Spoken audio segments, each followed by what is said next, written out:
ಈ ಬಾಗಲಕೋಟು ಮತದಾನ ಮತಕ್ಷೇತ್ರ ಹೊರತುಪಡಿಸಿ 1707 ಇದೆ. ಅದು 7-2 ಅವ್ರದ್ದು ಏನಿದೆ ರಿಪೀಟ್ ಆಗಿದೆ ಅಂತ ಹೇಳ್ತಾ ಇದ್ದಾರೆ. ಸೇಮ್ ವ್ಯಕ್ತಿದ ಹೆಸರು ರಿಪೀಟ್ ಆಗಿದೆ, ಸೇಮ್ ಇದರಲ್ಲೇ ಆಗಿದೆ, ರಿಪೀಟು ಒಂದರಲ್ಲಿ ಸೇಮ್ ಇದು ಆಗಿದೆ. ಆ ಥರದನ್ನೆಲ್ಲ ಪರಿಶೀಲನೆ ಮಾಡ್ತಾಯಿದ್ದಾರೆ. ಈಗಾಗಲೇ ಅವ್ರಿಗೆಲ್ಲ ಏನು ನಿಯಮಾನುಸಾರ ಏನು ಕ್ರಮ ಕೈಗೊಳ್ಬೇಕು ಅದನ್ನು ಈಗಾಗಲೇ ಕೈಗೊಳ್ತಾ ಇದ್ದಾರೆ. ನಮಗೆ ಮತದಾರ ಸೇರ್ಪಡೆಗೂ ಅವಕಾಶ ಇದೆ. ಲಾಸ್ಟ್ ಡೇಟ್ ಆಫ್ ನಾಮಿನೇಷನ್ 10 ದಿನಕ್ಕಿಂತ ಮುಂಚೆ ಕೊಟ್ಟ ಅರ್ಜಿಗಳು ಎಲ್ಲನೂ ನಾವು ಪ್ರೊಸೆಸ್ ಮಾಡಿಸ್ತೇವೆ ಸೇರ್ಪಡೆ ಆಗೋದಕ್ಕೆ. ಡಿಲೀಷನ್ ಕೂಡ ಭಾಳ ನಾವು ಸೂಕ್ಷ್ಮ ಮಾಡಬೇಕಾಗುತ್ತೆ. ಯಾಕಂದ್ರೆ ಪ್ರತಿಯೊಬ್ಬ ಮತದಾರ ಹಕ್ಕನ್ನು ಕಾಪಾಡೋದು ನಮ್ಮ ಜವಾಬ್ದಾರಿ ಇರುತ್ತೆ. ನ್ಯಾಯಯುತವಾದ ಏನು ನ್ಯಾಯಸಮ್ಮತವಾದ ಅವ್ರ ಹಕ್ಕು ಏನಿರುತ್ತಲ್ಲ ಅದನ್ನು ಕಾಪಾಡೋ ಜವಾಬ್ದಾರಿ ನಮ್ಮದು ಇದೆ. ಹೀಗಾಗ್ಬಿಟ್ಟು ಡಿಲೀಷನ್ಸು ಡೆತ್ ಆಗಿತ್ತಂದ್ರೆ ಡೆತ್ ಸರ್ಟಿಫಿಕೇಟ್ ತೊಗೊಂಡ್ಬಿಟ್ಟು ಅಸರ್ಟೈನ್ ಮಾಡಿಬಿಟ್ಟು ನಾವು ಡಿಲೀಷನ್ ಮಾಡ್ತಾಯಿದ್ದೀವಿ.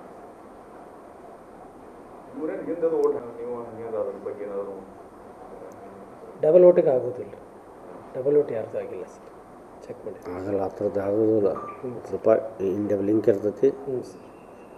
DSC ಮಾರ್ಕ್ ಆಗಿರ್ತೇವೆ ಸರ್. DSC ಆಮೇಲೆ ಇವಾಗ ಅಂತಿಮ ಮತದಾರ ಪಟ್ಟಿ ಮಾಡಿದ್ದೆವು. ನೆಕ್ಸ್ಟು ಏನು ಹೇಳ್ತಾ ಇದ್ದೀವಲ್ಲ, ನಮ್ಮ ಮತಗಟ್ಟೆಗಳು ಕೂಡ ಜಾಸ್ತಿ ಆಗಿದೆ.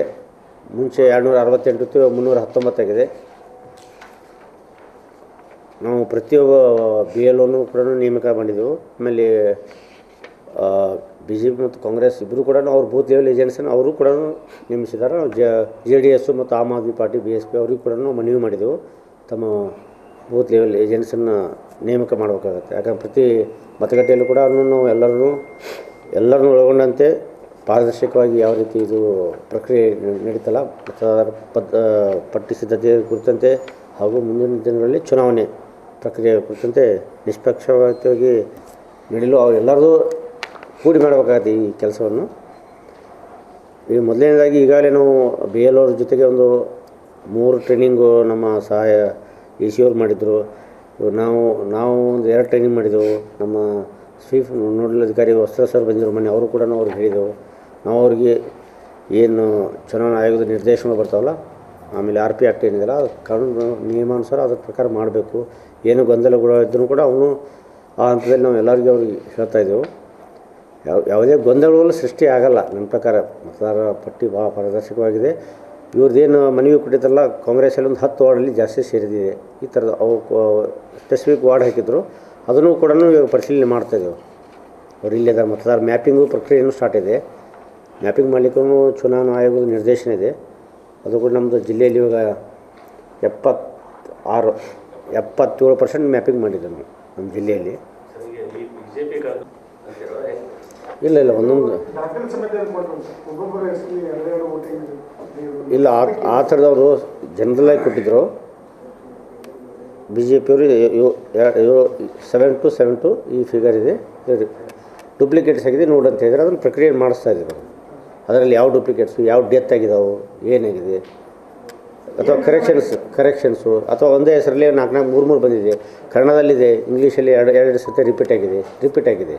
ಅದನ್ನೆಲ್ಲ ಲಾಸ್ಟಿಗೆ ಅಂತಿಮ ಇದರಲ್ಲಿ ನಾವು ಸಪ್ಲಿಮೆಂಟ್ರಿ ಮಾಡೋತ್ನಾಗ ಅದೆಲ್ಲ ಮಾರ್ಕ್ಡ್ ಕಾಪಿ ಅಂತ ಬರುತ್ತೆ. ಅವಾಗ ಅದನ್ನೆಲ್ಲ ನಾವು ಇದು ಮಾಡಲಿಕ್ಕೆ ಅವಕಾಶ ಇದೆ, ಮಾಡ್ತಾಯಿದ್ದೀವಿ. ಆಮೇಲೆ ಅದರದ್ದು ಏನು ಕೊಟ್ಟಿಲ್ಲ ಅದನ್ನು ಕಂಟಿನ್ಯೂಸ್ ಪ್ರಕ್ರಿಯೆ ಇರುತ್ತೆ. ಕಂಟಿನ್ಯೂಸ್ ಅಪ್ಡೇಷನಲ್ಲಿ ಅದನ್ನು ಕೂಡ ಎಲ್ಲ ಇದು ಮಾಡ್ತಾಯಿದ್ದೀವಿ. ಈ ಬಾಗಲಕೋಟು ಮತದಾನ ಮತಕ್ಷೇತ್ರ ಹೊರತುಪಡಿಸಿ 1707 ಇದೆ. ಅದು 7-2 ಅವ್ರದ್ದು ಏನಿದೆ ರಿಪೀಟ್ ಆಗಿದೆ ಅಂತ ಹೇಳ್ತಾ ಇದ್ದಾರೆ. ಸೇಮ್ ವ್ಯಕ್ತಿದ ಹೆಸರು ರಿಪೀಟ್ ಆಗಿದೆ, ಸೇಮ್ ಇದರಲ್ಲೇ ಆಗಿದೆ, ರಿಪೀಟು ಒಂದರಲ್ಲಿ ಸೇಮ್ ಇದು ಆಗಿದೆ. ಆ ಥರದನ್ನೆಲ್ಲ ಪರಿಶೀಲನೆ ಮಾಡ್ತಾಯಿದ್ದಾರೆ. ಈಗಾಗಲೇ ಅವ್ರಿಗೆಲ್ಲ ಏನು ನಿಯಮಾನುಸಾರ ಏನು ಕ್ರಮ ಕೈಗೊಳ್ಬೇಕು ಅದನ್ನು ಈಗಾಗಲೇ ಕೈಗೊಳ್ತಾ ಇದ್ದಾರೆ. ನಮಗೆ ಮತದಾರ ಸೇರ್ಪಡೆಗೂ ಅವಕಾಶ ಇದೆ.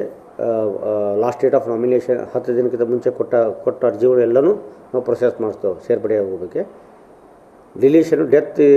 ಡಿಲೀಷನ್ ಕೂಡ ಭಾಳ ನಾವು ಸೂಕ್ಷ್ಮ ಮಾಡಬೇಕಾಗುತ್ತೆ. ಯಾಕಂದ್ರೆ ಪ್ರತಿಯೊಬ್ಬ ಮತದಾರ ಹಕ್ಕನ್ನು ಕಾಪಾಡೋದು ನಮ್ಮ ಜವಾಬ್ದಾರಿ ಇರುತ್ತೆ. ನ್ಯಾಯಯುತವಾದ ಏನು ನ್ಯಾಯಸಮ್ಮತವಾದ ಅವ್ರ ಹಕ್ಕು ಏನಿರುತ್ತಲ್ಲ ಅದನ್ನು ಕಾಪಾಡೋ ಜವಾಬ್ದಾರಿ ನಮ್ಮದು ಇದೆ.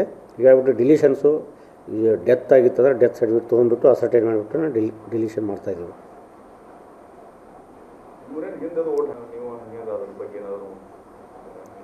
ಡಬಲ್ ಓಟಿಗೆ ಆಗೋದಿಲ್ಲ, ಡಬಲ್ ಓಟ್ ಯಾರ್ದು ಆಗಿಲ್ಲ ಸರ್. ಚೆಕ್ ಮಾಡಿ. ಆಗಲ್ಲ, ಆ ಥರದ್ದು ಆಗೋದಿಲ್ಲ. ಸ್ವಲ್ಪ ಇಂಡಿಯಾ ಲಿಂಕ್ ಇರ್ತೈತಿ. DSC ಮಾರ್ಕ್ ಆಗಿರ್ತೀವಲ್ಲ ಸರ್. DSC ಆಮೇಲೆ ಇವಾಗ ಅಂತಿಮ ಮತದಾರ ಪಟ್ಟಿ ಮಾಡಿದ್ದೆವು. ನೆಕ್ಸ್ಟು ಏನು ಹೇಳ್ತಾ ಇದ್ದೀವಲ್ಲ, ನಮ್ಮ ಮತಗಟ್ಟೆಗಳು ಕೂಡ ಜಾಸ್ತಿ ಆಗಿದೆ. ಮುಂಚೆ 268 ಇತ್ತು, 319 ಆಗಿದೆ. ನಾವು ಪ್ರತಿಯೊಬ್ಬ BLOನು ಕೂಡ ನೇಮಕ ಮಾಡಿದ್ದೆವು. ಆಮೇಲೆ BJP ಮತ್ತು ಕಾಂಗ್ರೆಸ್ ಇಬ್ಬರು ಕೂಡ ಅವ್ರ ಬೂತ್ ಲೆವೆಲ್ ಏಜೆಂಟ್ಸನ್ನು ಅವರು ಕೂಡ ನೇಮಿಸಿದ್ದಾರೆ. JDS ಮತ್ತು ಆಮ್ ಆದ್ಮಿ ಪಾರ್ಟಿ BSP ಅವ್ರಿಗೆ ಕೂಡ ಮನವಿ ಮಾಡಿದೆವು, ತಮ್ಮ ಬೂತ್ ಲೆವೆಲ್ ಏಜೆಂಟ್ಸನ್ನು ನೇಮಕ ಮಾಡಬೇಕಾಗತ್ತೆ. ಯಾಕಂದ್ರೆ ಪ್ರತಿ ಮತಗಟ್ಟೆಯಲ್ಲೂ ಕೂಡ ನಾವು ಎಲ್ಲರನ್ನೂ ಒಳಗೊಂಡಂತೆ ಪಾರದರ್ಶಕವಾಗಿ ಯಾವ ರೀತಿ ಇದು ಪ್ರಕ್ರಿಯೆ ನಡೀತಲ್ಲ, ಮತದಾರ ಪಟ್ಟಿ ಸಿದ್ಧತೆ ಕುರಿತಂತೆ ಹಾಗೂ ಮುಂದಿನ ದಿನಗಳಲ್ಲಿ ಚುನಾವಣೆ ಪ್ರಕ್ರಿಯೆ ಕುರಿತಂತೆ ನಿಷ್ಪಕ್ಷಪಾತವಾಗಿ ನಡೆಯಲು ಅವರೆಲ್ಲರದು ಕೂಡಿ ಮಾಡಬೇಕಾಗತ್ತೆ ಈ ಕೆಲಸವನ್ನು. ಈ ಮೊದಲನೇದಾಗಿ ಈಗಾಗಲೇ ನಾವು BLO ಅವ್ರ ಜೊತೆಗೆ ಒಂದು 3 ಟ್ರೈನಿಂಗು ನಮ್ಮ ಸಹಾಯ AC ಅವ್ರು ಮಾಡಿದರು. ನಾವು ಒಂದು 2 ಟ್ರೈನಿಂಗ್ ಮಾಡಿದೆವು. ನಮ್ಮ ಸ್ವೀಪ್ ನೋಡಲ್ ಅಧಿಕಾರಿ ವಸ್ತ್ರ ಸರ್ ಬಂದಿದ್ರು ಮೊನ್ನೆ, ಅವರು ಕೂಡ ಅವ್ರಿಗೆ ಹೇಳಿದೆವು. ನಾವು ಅವ್ರಿಗೆ ಏನು ಚುನಾವಣಾ ಆಯೋಗದ ನಿರ್ದೇಶನಗಳು ಬರ್ತಾವಲ್ಲ, ಆಮೇಲೆ RP ಆ್ಯಕ್ಟ್ ಏನಿದೆಯಲ್ಲ, ಕಾನೂನು ನಿಯಮಾನುಸಾರ ಅದ್ರ ಪ್ರಕಾರ ಮಾಡಬೇಕು. ಏನು ಗೊಂದಲಗಳು ಇದ್ದರೂ ಕೂಡ ಅವನು ಆ ಹಂತದಲ್ಲಿ ನಾವು ಎಲ್ಲರಿಗೂ ಅವ್ರಿಗೆ ಹೇಳ್ತಾಯಿದ್ದೆವು. ಯಾವುದೇ ಗೊಂದಲಗಳು ಸೃಷ್ಟಿ ಆಗಲ್ಲ ನನ್ನ ಪ್ರಕಾರ. ಮತದಾರ ಪಟ್ಟಿ ಭಾಳ ಪಾರದರ್ಶಕವಾಗಿದೆ. ಇವ್ರದ್ದೇನು ಮನವಿ ಕೊಟ್ಟಿದ್ದಲ್ಲ, ಕಾಂಗ್ರೆಸ್ಸಲ್ಲಿ ಒಂದು 10 ವಾರ್ಡಲ್ಲಿ ಜಾಸ್ತಿ ಸೇರಿದಿದೆ. ಈ ಥರದ ಅವು ಸ್ಪೆಸಿಫಿಕ್ ವಾರ್ಡ್ ಹಾಕಿದ್ರು, ಅದನ್ನು ಕೂಡ ಇವಾಗ ಪರಿಶೀಲನೆ ಮಾಡ್ತಾಯಿದ್ದೆವು. ಅವ್ರು ಇಲ್ಲದ ಮತದಾರ ಮ್ಯಾಪಿಂಗು ಪ್ರಕ್ರಿಯೆಯೂ ಸ್ಟಾರ್ಟ್ ಇದೆ.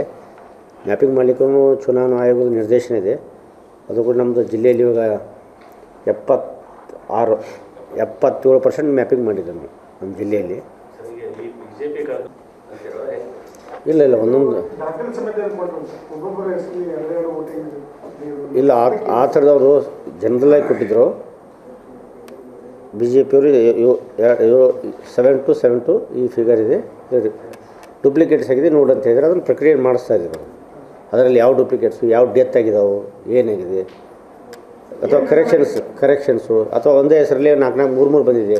ಕನ್ನಡದಲ್ಲಿದೆ, ಇಂಗ್ಲೀಷಲ್ಲಿ 2 ಸತಿ ರಿಪೀಟ್ ಆಗಿದೆ. ಅದನ್ನೆಲ್ಲ ಲಾಸ್ಟಿಗೆ ಅಂತಿಮ ಇದರಲ್ಲಿ ನಾವು ಸಪ್ಲಿಮೆಂಟ್ರಿ ಮಾಡೋತ್ನಾಗ ಅದೆಲ್ಲ ಮಾರ್ಕ್ಡ್ ಕಾಪಿ ಅಂತ ಬರುತ್ತೆ. ಅವಾಗ ಅದನ್ನೆಲ್ಲ ನಾವು ಇದು ಮಾಡಲಿಕ್ಕೆ ಅವಕಾಶ ಇದೆ, ಮಾಡ್ತಾಯಿದ್ದೀವಿ. ಆಮೇಲೆ ಅದರದ್ದು ಏನು ಕೊಟ್ಟಿಲ್ಲ ಅದನ್ನು ಕಂಟಿನ್ಯೂಸ್ ಪ್ರಕ್ರಿಯೆ ಇರುತ್ತೆ. ಕಂಟಿನ್ಯೂಸ್ ಅಪ್ಡೇಷನಲ್ಲಿ ಅದನ್ನು ಕೂಡ ಎಲ್ಲ ಇದು ಮಾಡ್ತಾಯಿದ್ದೀವಿ.